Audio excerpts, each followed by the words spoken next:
ত্রিপুরায় আসন্ন স্বশাসিত জেলা পরিষদ নির্বাচনকে সামনে রেখে পাহাড়ি রাজনীতিতে ক্রমশই তীব্র হচ্ছে রাজনৈতিক উত্তাপ। শাসক দল বিজেপি এবার কার্যত তাদের শরিক দল ত্রিপুরামথাকেই প্রধান প্রতিদ্বন্দ্বী হিসেবে দেখছে।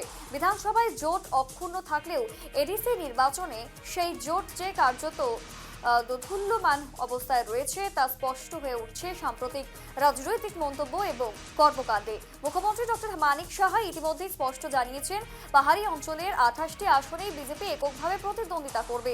অন্যদিকে পাহাড়ে চরম প্রচারের ঝড় তুলেছেন ত্রিপুরামথা সুপ্রিমো কিশোর দেববর্মনও। প্রচারে বিজেপিকে লক্ষ্য করে একাধিক আক্রমণাত্মক মন্তব্যও করছেন তিনি।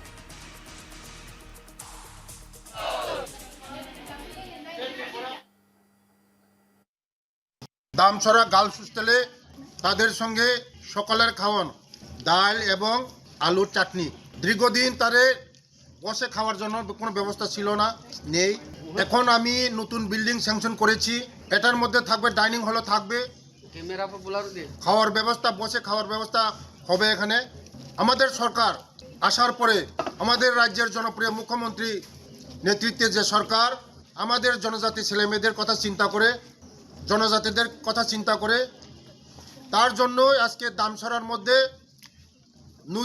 দুইটা বিল্ডিং গার্লস এবং বয়েজ হোস্টেলের ব্যবস্থা করার নতুন স্যাংশন হয়েছে।